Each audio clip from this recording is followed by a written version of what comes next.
예, 이렇게 3, 4분에서 근본 정정분에서 부처님의 근본 가르침이 펼쳐지고, 그리고 5분에서 그렇게 근본 가르침을 펼친 열애에 대해서 정의를 부처님 스스로 말씀을 하셨습니다. 그래서 상과 비상을 모두 갖춘 사람이 열애이지, 겨우 밖으로 드러난 그 상만, 32상만 갖추었다고 해서 열애라고 할 수 없다. 그래서 그런 사람은 구체적으로 뭐 전륜성왕이 되겠죠.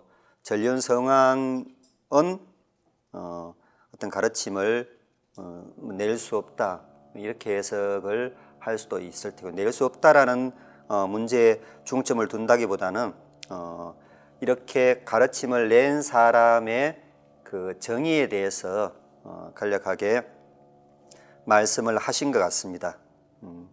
이렇게 듣다 보니까 수보리가 어떤 뭐 상의 문제라든지 그리고 뭐 주수항의 문제라든지, 그리고 무엇보다도 뭐 보살의 문제, 그 대성 수행자의 자격 문제라든지 모든 걸 갖추고 그렇게 어려운 수행을 해나갈 수 있을까?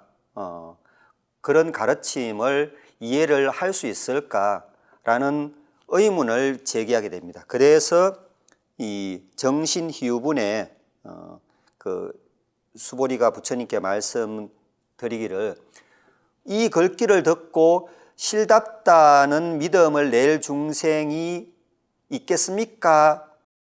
정정분에서 한 가르침을 듣고서 이해를 할 사람이 있겠냐라는 게 수보리의 질문이고 의문이었습니다.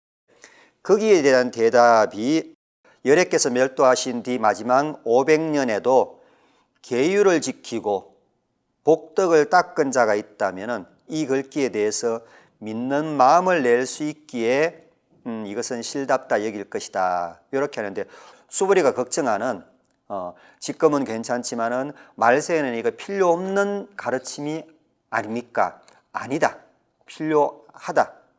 이런 사람, 어떤 사람인가? 말세라도 계율, 복덕, 지혜가 있는 사람, 그런 사람들은 이 가르침을 듣고서 실답다는 마음, 실신입니다. 실신 또는 실상이라고 되어 있는데, 그런 마음을 낼 것이기 때문에 꾸준히 또 수행을 해서 해탈해 나아갈 수 있을 것이다, 이렇게 말씀을 하셨습니다. 그러면은 말세에 계율과 복덕과 지혜를 갖춘 사람이라면 이 가르침을 이해를 할 수 있다 그랬죠. 따를 수가 있다고 그랬지 않습니까? 그러면은 정법 시대에는 계율도 필요 없고 복덕도 필요 없고 그리고 지혜도 필요 없습니까? 아니죠. 똑같이 필요하죠. 정법 시대든 말법 시대든 상법 시대든 다 필요한 게 실은 계율을 지키고 그리고 복덕을 쌓아가면서, 복덕을 쌓아간다는 것은 그 안에 수행이라는 의미가 기본 내재되어 있습니다. 복덕을 쌓아가면서 산야에서 반야로 계속 이 탈바꿈하려는, 그러니까 지혜를 갖추려는 그런 노력, 그 수행이 계속 된다면은 해탈에 나아갈 수 있다, 깨달음을 얻을 수 있다, 안욕따라 삼략삼보리를 얻을 수 있다라는 게 여기 가르침입니다. 그래서 이 말로만 본다면은 꼭히 수보리한테 말세라도 걱정하지 말라라는 그 기본적인 의미 외에 어떤 의미가 포함이 되어 있냐고 그러면은, 말세라는 그거 없어. 말세라고 그래가지고 복덕이 2배 필요하고 그렇게는 말씀을 안 해놓으셨지 않습니까? 그래서 말세라는 의미도 일종의 중생상도 없어야 되지만 말세론도 필요 없다라는 말로도 해석을 할 수가 있겠습니다. 말세에 가서 어떤 수행력이 더 필요하다고 말씀을 안 해놓으시고 정법시대 때도 필요한 계율, 복덕, 지혜가 필요하다, 그것만 있으면 말세라도 괜찮다, 이렇게 말씀을 해놓으셨기 때문에 그렇게 볼 수가 있겠습니다. 그래서 실은 정작 중요한 것은 말세 때, 지금이겠죠. 지금 금강경을 읽고서 야, 이거는 굉장한 가르침이야. 내가 진짜 불교를 공부해야 되겠어. 실은 이게 중요한 게 아니고 그러고 나서 우리가 꾸준히 해야 되는 계율을 지키고 그러고 복덕을 쌓아가며 다른 말로는 수행을 해 나가면서 산야를 반야로 계속 탈바꿈시키는 그게 이제 더 중요하다는 것을 말하는 그런 그 부분이라고 말씀드릴 수가 있겠습니다. 그래서 제 6분 이제 초에 그렇게 되어 있는데 요 그 실답다는 생각이라는 요 단어의 산스크리트는 부따산야입니다. 부따산야. 부따라는 것은 된이라는 되다라는 무엇이 되었어 뭐 그 일이 되었어 안 되었어 할 때 되었어라는 그런 의미고요. 부따산야. 된이고 산야는 반야 산야 할 때 산야입니다. 그래서 된 생각 이렇게 해석을 할 수가 있는데 이렇게 봤을 때 된 생각을 일으킨다 할 것 같으면은 된 붓다 뿌라스냐 된 지혜를 일으킨다고 해야 될 텐데 왜 된 산야를 일으킨다고 할까? 이렇게 또 의문을 산스크리트 원문을 비교를 해서 본다면은 왜 그렇게 표현을 했을까라고도 의문을 우리가 제기를 할 수가 있겠습니다. 그런데 어차피 이것은 아직까지 수행이 원만하게 이루어지지 못한 그런 중생들이 하는 특히 말법 시대에 중생들이 하는 생각이 일으키는 생각이기 때문에 되었으라는 그 생각 자체가 지혜 그 자체는 아니다라고 보시면은 됩니다. 그래서 그런 관점에서 붓다 프라즈냐가 아니고 붓다 산냐라고 해놓고 구마라섭 스님은 요것을 붓다는 이제 실답다 할 때 실자로 번역을 하고 산야는 상이라든지 구마라섭 스님은 산야를 상으로 번역했지 않습니까? 그런데 이 부분에서는 믿을 신자로 해놨습니다. 실신, 실답다는 믿음, 안 그러면 실다운 믿음, 실다운 믿음을 낼 것이다 이렇게 해놨습니다. 물론 현장 스님 같은 경우에는 산야의 번역어인 생각상찰에서 실상을 낼 것이다 이렇게 번역을 했고요. 그래서 현장 스님 번역은 그렇게 뭐 따로 설명드릴 만한 건 없고 고마라섭 스님의 실신 같은 경우에는 요 믿을 신자를 그 불교에서 우리가 믿음이 있어야 된다라고 할 때 그 믿음인데 그 믿음에 대해서 다시 한번 생각을 해보면은 이 불교에 대한 믿음이라는 것은 초반기에는 불교를 처음 입문할 때는 이게 필요하겠지만은 믿음이라는 그 자체가 갖고 있는 그림자가 있습니다. 뭐냐 그러면은 믿지 않기 때문에 믿는다라는 말을 사용을 하는 거거든요.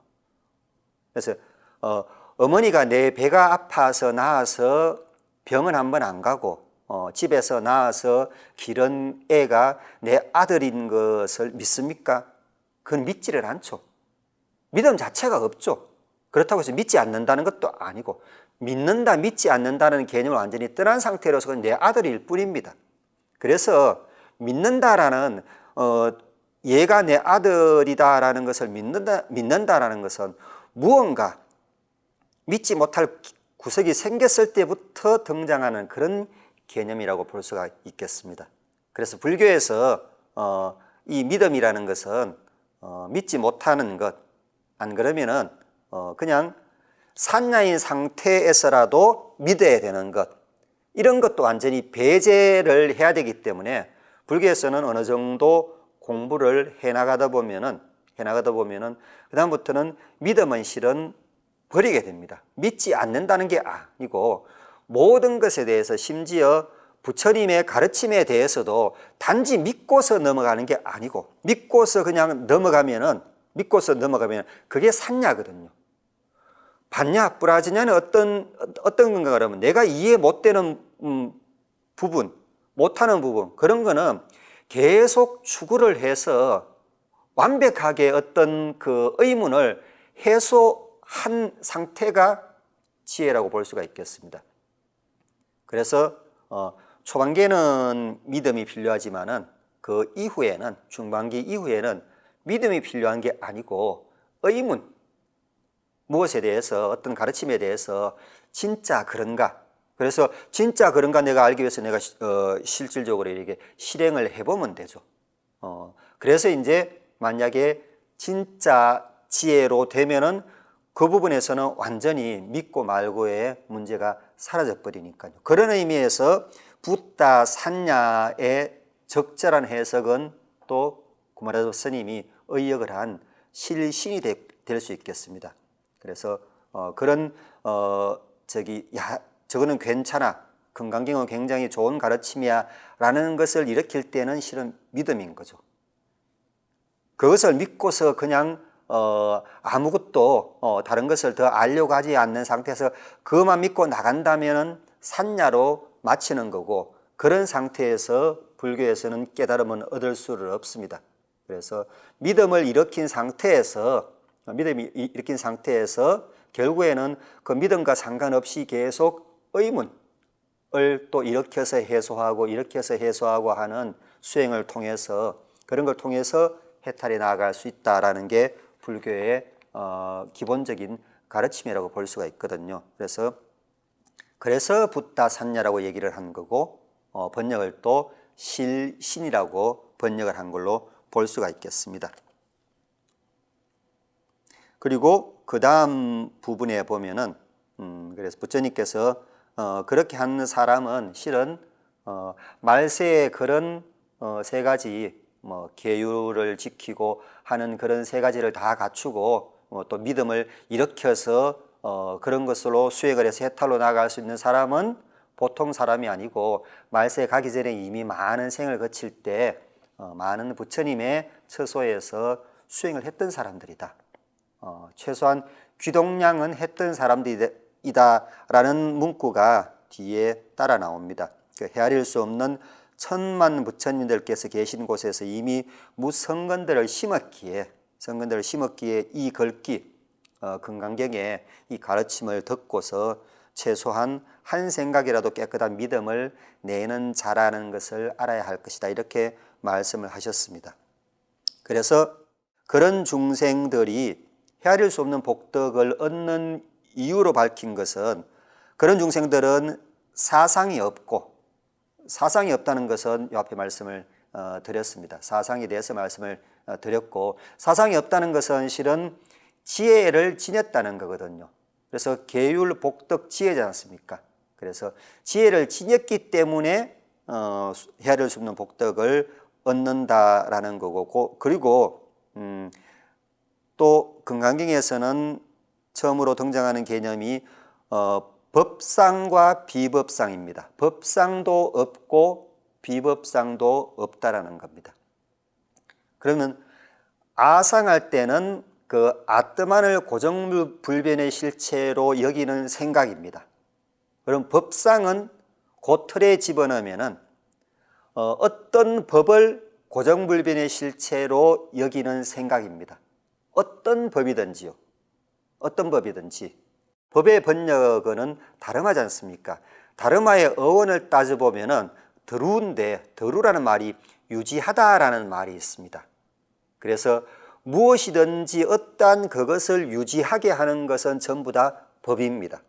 이게 가장 넓은 의미의 법이 됩니다. 그리고 법의 근본적인 의미가 되는 거고요. 다름아의 의미인 거죠. 이게 이제 중국어로 넘어와서 법법자로 번역이 된 거거든요. 어떻게 보면은 법법자가 약간 이렇게 범위가, 그 의미의 범위가 좁아졌다고 할 수도 있겠습니다.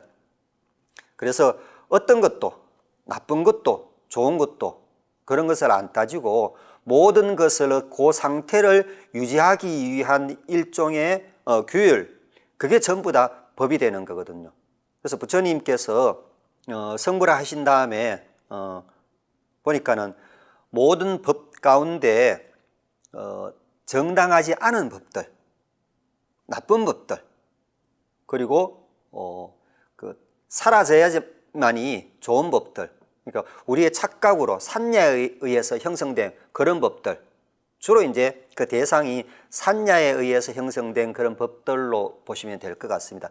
그런 법들을 없애는 도구로서 쓰신 게 무합법입니다. 물론 그 없앤 법들의 필두에 있는 것, 가장 앞서 있는 것은 유합법이 되겠죠. 그래서 이 모든 법들이 갖고 있는 기본적인 단점, 결점이 뭐냐고 그러면은 어떤 고정불변의 실체로 생각한다는 거거든요. 그래서 이 법상이라는 것은 어떤 법이 고정불변의 실체로 존재한다고 여기는 생각이 바로 법상이거든요. 이 법상을 무합법이라는 법으로서 격파를 시킵니다. 격파를 시킨 다음에 그러면은 뭐가 남습니까? 무합법이 남죠. 그러면은 다른 기존의 법들에 집착하지 말라고 무합법을 동원해서 모든 것을 배워버렸는데 결국에는 이 무합법을 가만히 두면 무합법에 나중에는 집착을 해버리는 게 될 수 있겠지 않습니까? 그래서 무합법을 배워버리는 게 바로 비법상입니다. 그래서 비법상을 해석을 하는 게 어떤 식으로 해석이 되냐고 그러면은 어떤 법을 고정불변의 실체로 여기는 생각이 그러다는 생각, 무합법이죠. 그것마저 없애는 겁니다. 법상도 없애고 비법상도 없애는 거지 않습니까? 비법상도. 그래서 법상을 없애는 그 생각, 법상은 틀렸어라는 그 생각도 없애는, 법상은 틀렸어라는 게 비자로 나와 있거든요. 그래서 법상을 없앤 다음에 그 다음에 비법상까지 없애버려야지만이 완전한 산야를 극복한 지혜의 어떤 그 밭에 도달할 수 있다. 이것을 비유를 들어서 설명을 해 드리겠습니다. 이 비유는 이제 선방에서도 간혹가다 이렇게 언급되는 그런 비유인데, 마당이 있어요. 마당이 있는데 마당을 뭐 어떤 용도로 사용하기 위해서 좀 정리를 했으면 싶은데 풀이 너무 자라는 겁니다. 급격히. 그래서 풀을 베다가 안 되겠으니까 여기 베고 돌아서면 또 그 뒤에 거 베는 순간에 또 뒤에 그 풀이 나고 풀을 번내라고 보시면 되겠죠. 그래서 이제 다른 방법을 씁니다. 어떤 방법을 쓰냐 그러면 마당에 큰 나무를 한 그루 심습니다. 그래서 그 마당 전체에 그늘을 들이울 수 있도록. 그러면은 큰 나무를 심어서 그늘을 들이우는 순간에 그 마당 전체의 풀들은, 잡초들은 말라 죽겠죠. 사라지겠죠. 본래 의도가 맞아 들었지 않습니까? 그런데 그 다음 단계가, 그러니까 풀이 말라 죽은 다음에, 잡초들이 말라 죽은 다음에 해야 되는 것은 나무를 베어버려야 되겠죠. 왜? 지금 내가 쓰려는 거는 나무의 그늘이 아니고 그 그늘이 없는 늘은 마당이기 때문에요. 그래서 이 나무가 바로 그늘을 들이워서 모든 잡초를 말라 죽게 하는 나무가 바로 무합법입니다. 그리고 그 잡초들이 전부 다 유합법으로 보시면 되는 거고요.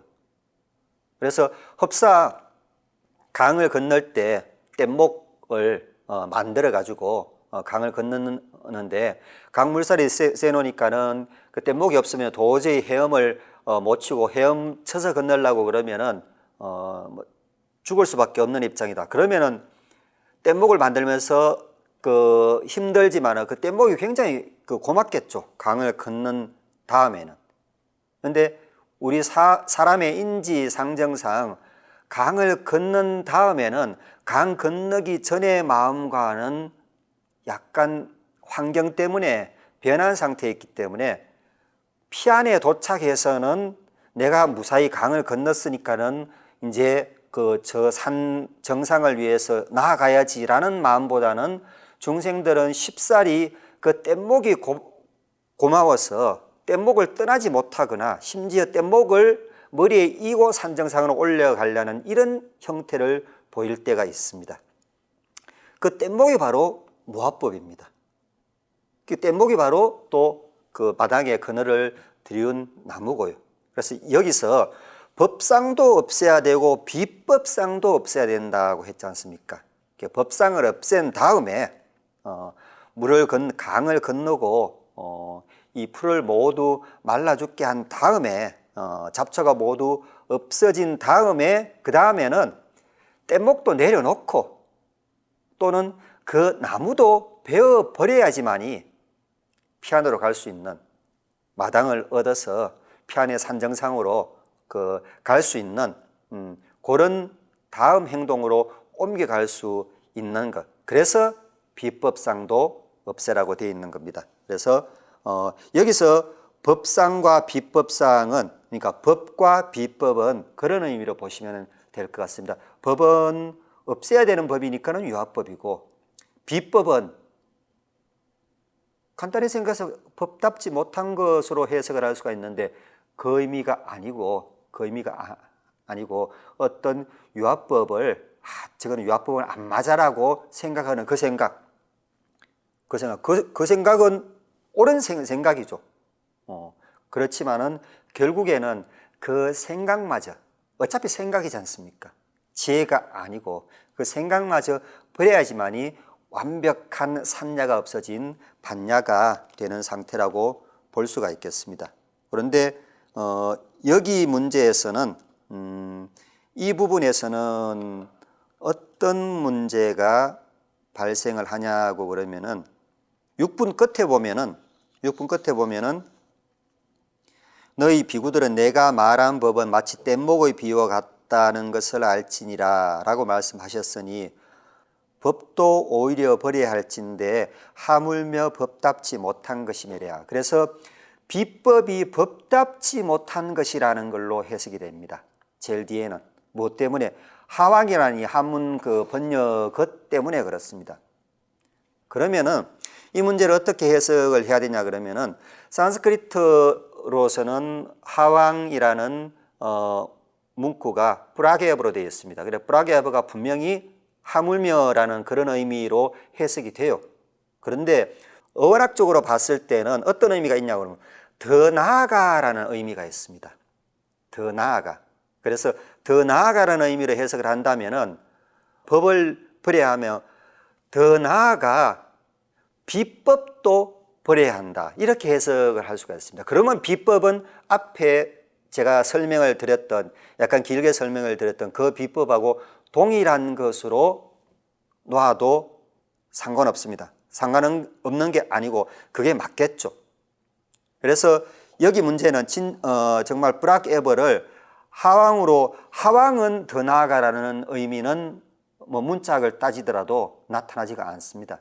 그래서 과연 그러면은 구마라접 스님이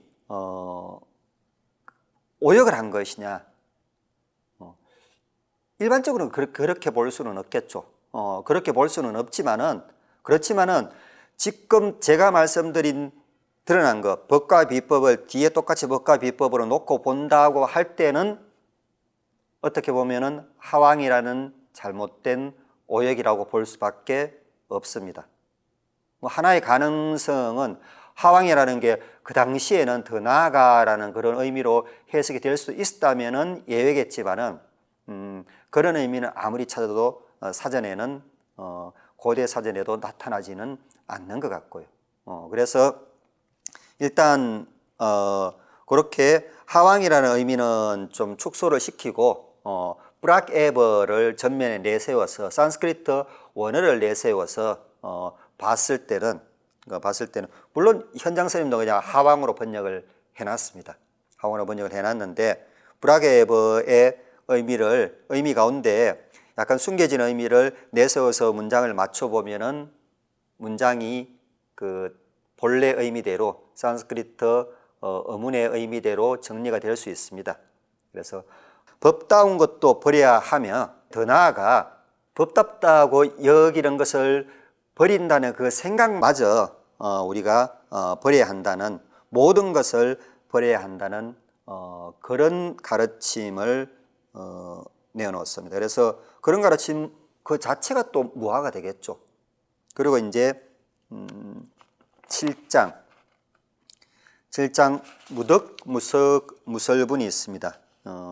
그래서 여기서는 나온 게 수보리의 내 생각이 어떠하냐, 또 예레께서 먼저 묻습니다. 예레가 안욕 따라 삼약 삼보리를 얻었다고 생각하느냐. 이 문제에 대해서는 많은 분들이 그 질문을 주십니다. 시컨 당신께서 설법 하셔놓고서는 설법한 게 없다라는 그 말이거든요. 그 말을 이제 여기서부터 시작을 합니다. 그래서 계속 반복되거든요. 반복되는데 이 말이 한 문장으로 딱 정리를 하자면은 무유정법입니다. 고정된 법은 존재하지 않는다라는 거거든요. 실은 그 의미가 또 무하고 공이기 때문에 그렇게 쉽게 그냥 털고 넘어갈 수가 있지만은 여기서 이렇게 그 설명을 해놓은 것 뒤에는 또 어떻게 얘기가 전개되냐고 그러면은 제가 부처님께서 말씀하신 뜻을 이해한 것에 따르면은 안욕 따라 삼약 삼보리라고 이름할 만한 고정된 법이 존재하지 않으며 이렇게서 말씀하셨다 할 수 있는 고정된 법 또한 존재하지 않습니다. 수보리는 이미 이해를 했다고 그러죠. 했다고 그러는데 물론 이제 수보리는 이미 아란의 경지에 오른 분이니까요. 그래놓고서는 무슨 까닭인가 하오면 예레께서 말씀하신 법은 가질 수도 없고 말할 수도 없고 법이라는 것도 아니며 법이 그러다는 것도 아니다. 그래서 법이라는 것도 아니며 그러니까 무합법이라는 것이며 그 뒤에 법이 그러다는 것도 아니다라는 것은 그 무합법에 집착해 계시지도 않습니다라는 그런 말입니다. 부처님의 어떤 설법 가르침은 가질 수도 없고 말할 수도 없다. 그래서 그냥 모든 것이 어떤 유지된다는 그런 개념이 없는 해탈의 상태로 봐서는 다 필요가 없겠죠. 법이라는 다른 말하는 무엇을 유지한다는 그런 기능 자체가 그 해탈 세계가 아닌 이 사바세계, 삐져나온 세계에 필요한 것이기 때문에 그래서 그 근본 자리에서 설법한 그 설법에는 그 어떤 법 유지되는 어떤 힘 같은 그런 게 존재할 필요가 없지 않습니까? 그런 의미로서 정법이라는 의미를 해석을 할 수가 있고 또 달리 살짝 그 부연적으로 설명을 드린다면은 연등불 때 부처님께서 고타마 시타르타께서 보살의 신분으로 가서 거기서 수기를 받고 얻은 법이 없이 수기를 받고서 또 몇 생 이후에 부처님께서 성불을 하셨지 않습니까? 그래서 만약에 정법이 고정된 법, 어떤 정법이 있다면은 연등불 시대에도 통했을 것이고 또 부처님 시대에도 통했을 것인데 정법이 있는 게 아니고 연등불 시대에는 연등불 시대에 맞는 법이 있고 맞는 말 그대로 어떻게 보면은 무합법이 있는 거고요. 꼭히 무합법이 아니고 예를 들자면은 연등불 시대에 어떤 법이 있는 거고 지금은 유아라는 것 때문에 이 세계가 혼란하고 모든 중생들이 괴로움을 겪고 해탈로 나아가는데 방해가 되니까는 무합법이 등장을 하는 거거든요. 만약에 미륵시대에 가서 모든 사람들이 무합법에 다 통달해 있는데 다른 큰 어떤 그 걸림돌이 있다 칩시다. 그러면은 그때 가서 무합법으로 그 세계를 구제할 수 있습니까? 안 되겠죠. 무합법은 다 알고 있으니까요. 그래서 그 시대에 맞는 법, 바로 전체적으로 봤을 때는 적용시킬 수 있는 게 이 경우는 연기법입니다. 어떤 법이 실체가 있어가지고 그 연등불 시대 때 적용이 되고 석가볼 시대 때 적용이 되고 미륵불 시대 때 적용이 되는 게 아니고 연기법으로서 그때 필요한 법이 생성이 되고 또 지금 필요한 법이 생성이 됐었고 또 나중에 필요한 법이 생성이 될 것이고 라고 이렇게 문호를 개방해 두는 것, 이게 바로 여기에서 말씀하시는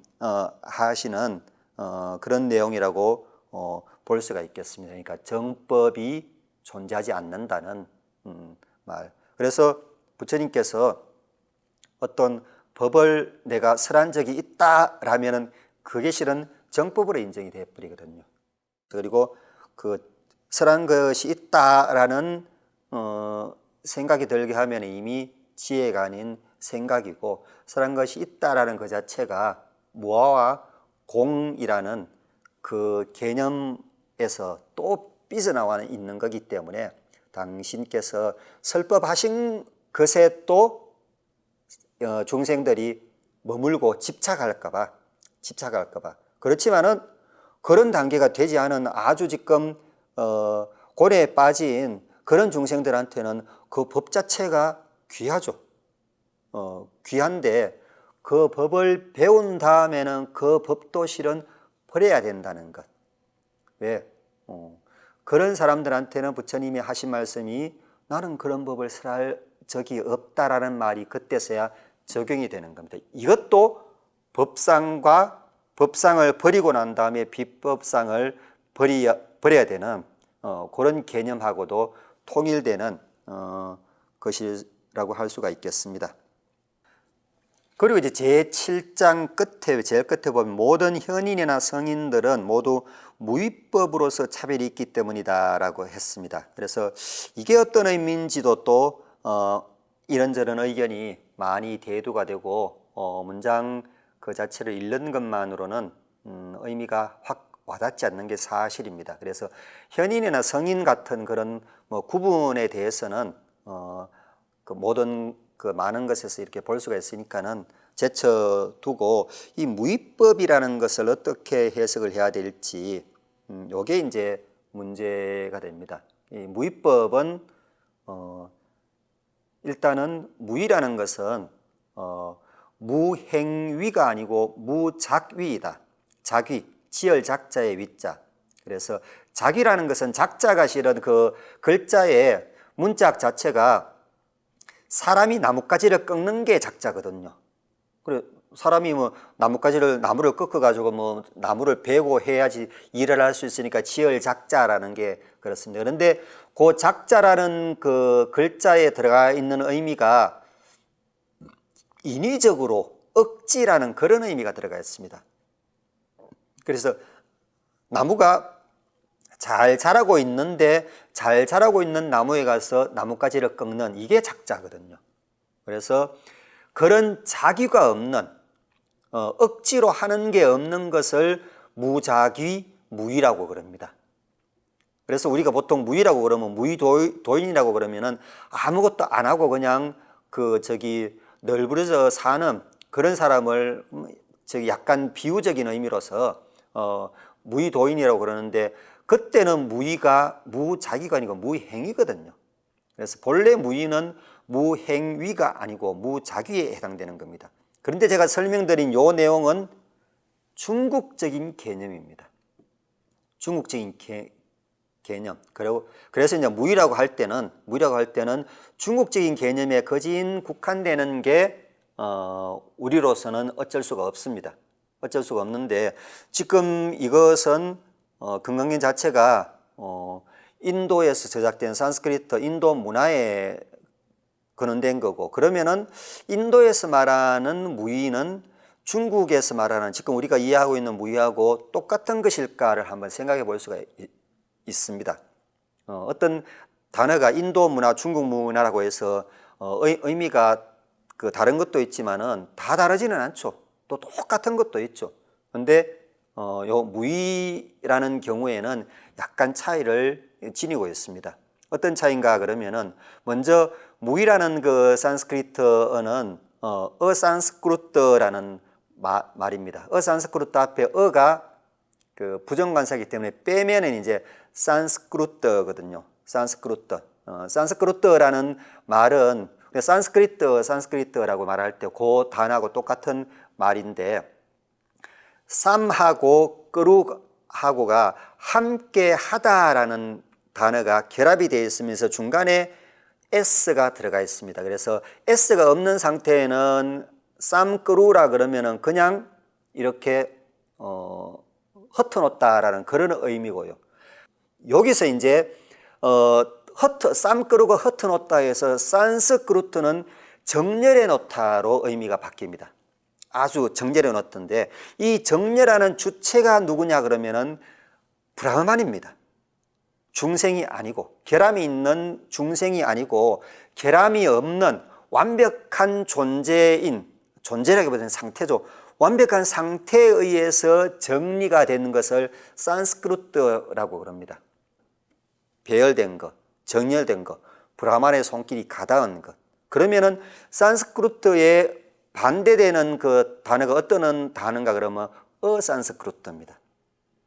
그러니까 브라흐만의 손길이 가닿지 않은 것. 이 사바세계에 해탈 말고 사바세계에 존재를 한다 그러더라도 우리라기보다는 중국은 이쪽 개념이 없죠. 이쪽 개념이 없기 때문에 인간계 이 개념만 갖고 있습니다. 그래서 인간계의 개념 중에서 가장 좋은 것을 자연스럽게 무언가 된 것, 이게 무입니다. 무자기인 것. 그리고 안 좋게 보는 것은 뭐냐 그러면 유입니다. 인간이 자연스럽게 진행이 되는 어떤 상태를 인간이 개입해서 흐트려 놓은 것. 인간이 개입해서 흐트려 놓은 것. 요게 이제 유입니다. 그래서 무의유의라는 말이 그렇게 성립이 되어 있거든요. 그런데 인도는 해탈의 개념이 있기 때문에 해탈의 개념이 완벽한 거고 해탈에서 삐져나와서 불완전한 불완벽한 상태로 존재해 있는 것 가운데에서도 자연적인 게 있을 수 있겠죠. 그럼 자연적인 게 좋은 거냐? 이것 가운데에서는 뭐 괜찮은 책에 속하더라도 이것에 비해서는 택도 없죠. 택도 없고 그리고 그러면은 사람이 어떻게 뭐 손을 댄 것 모든 것이 똑같습니다. 그래서 브라만교 입장에서는 해탈의 상태에 있는 것이 좋은 것이고 이 해탈 밖에 삐져나와 있는 것 중에서 가장 좋은 게 뭔가 그러면은 해탈의 손길이 가닿은 것, 브라만의 손길이 가닿은 것, 산스크루트 된 것을 좋은 것으로 봅니다. 요것을 이제 산스크루트라 그러고 그리고 해탈은 물론이고 해탈의 상태는 물론이고 해탈의 상태의 손길도 가닿지 않은 이 나머지 부분을 어산스크루트라고 보는 겁니다. 그래서 산스크루트, 어산스크루트 그렇게 보는 겁니다. 그리고 완벽하게 좋은 거는 당연히 해탈의 그 부분인 거죠. 해탈의 상태인 거죠. 해탈의 상태인 거고. 그래서 이게 번역이 될 때 산스크루트가 유의로 번역이 됩니다. 어산스크루트가 무의로 번역이 됩니다. 그래서 불교에서는 유의를 좋지 않은 것으로 보고 브라만교하고 반대입니다. 유의를 좋지 않은 것으로 보고 무의를 더 좋은 것으로 봅니다. 물론 해탈이라는 개념은 그냥 놔두죠. 놔두지만은 왜 그렇게 보는 거냐고 그러면은 브라만의 손길이라는 것 자체도 브라흐만이라는 상태는 인정을 하겠는데 브라만이라는 상태를 존재로 전변을 시켜서 그 전변된 존재가 이 세계에 영향을 미치는 그 상태를 좋은 걸로 보는 게 아니고 인위적인 것으로 봐버리는 겁니다. 안 좋은 것으로 봐버리는 겁니다. 그래서 브라만교에서는 한문으로 치면은 유의가 좋은 거고 무의가 나쁜 겁니다. 안 좋은 겁니다. 그런데 불교에서는 이게 바뀝니다. 바뀌어가지고 무의가 좋은 거고 유의가 나쁜 겁니다. 왜? 브라만의 손길이라는 것도 인의의 한 가지로 간주를 해버리기 때문에. 그래서 여기서 말하는 거는 현성은 무의법으로서 차별이 있다라는 것은 브라만이 요런 사람은 현인이고 요런 사람은 성인이고 지금 환경에 그런 거 다 정해놨죠. 뭐 10편, 뭐 10성 쭉 이렇게 정해놓고 금강경 안에도 있습니다. 안에도 있는 게 사형사과 있지 않습니까? 그런데 사형사과 이렇게 하면 이 사람이 사형사과고 하는 거는 또 불교 교리에 다 정해놨습니다. 그런 게 불교 시각에서는 무위법으로 정해진 거다. 그건 무위법이라는 어떤 거냐고 그러면은 브라만이 있어가지고 브라만이 정해놓은 게 아니고 우리가 수행을 하다 보니까는 이런 청차가 생기고 중생과 그 불보살은 궁극적으로는 차이가 없다고 그러더라도 어떤 위치 입장으로 봤을 때는 엄청나게 차이가 있고 라는 것은 자연적인 무의의 입장으로 봤을 때 무엇을 개입시키지 않고 자연적인 흐름의 입장으로 봤을 때 그런 청차가 생긴 것일 뿐이다. 그러면 브라만교에서는 어떻게 생각하느냐? 그런 모든 게 브라흐만의 명령에 의해서 브라흐만의 어떤 개입에 의해서 정해졌다고 보거든요. 그래서 그것을 갖다가 유의법이라고 그러면 약간 우리 유의법에 대한 어떤 개념이 있기 때문에 그 생각이 흐트러질 수가 있습니다. 그것을 산스크루트라고 보는 겁니다. 중생들의 엉망된 어떤 상태를 좀 조절을 해서 무엇을 정리를 해 주신 것, 이게 산스크루트거든요. 그래서 좋은 거죠. 그런데 그 정리해 주신 주체인 브라흐만의 존재라는 그 자체도 벌써 불교에서는 그 인위적인 걸로 봐버리기 때문에 너희는 말만 그렇지 그것도 인이야. 그래 봐버리기 때문에 그것을 한문으로 해석을 했을 때 유의에 바로 또 그 유의 카테고리에 이렇게 집어넣을 수가 있습니다. 그래서 유의할 때는 인도식 산스크루트인지 이거는 이제 브라만교식 방식입니다. 그 방식에서 부처님께서는 생각을 바꾸신 거거든요. 그래서 어떻게 보면은 부처님 생각은 중국의 무의유의하고 거진 유사합니다. 그 유사한 게 비록 브라만의 세계는 해탈의 세계로서 인정해서 받아들이셨다 할지라도 부처님께서 궁극적으로 대상으로 삼는 거는 이 그 인간의 세계일 뿐입니다. 어떤 해탈의 세계가 배제된 거는 아니지만은 어떤 도외시되다시피 한 이 해탈의 세계, 그래서 이제 그 당신께서 탄생하시자마자 내뱉은 말도 천상천하 유아독존이라는 것. 천상천하의 유아독존, 내가 유일하게 존귀한 존재일 뿐이지 브라만이 아니라는 거죠. 브라만이 유일한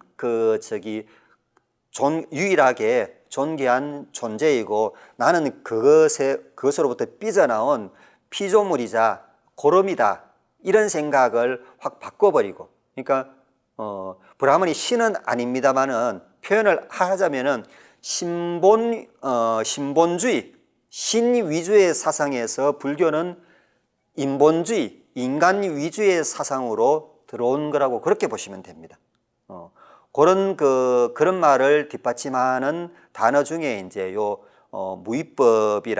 무의라는 말을 해석해 보면은 또 그런 그 의미가 해석이 되기도 합니다.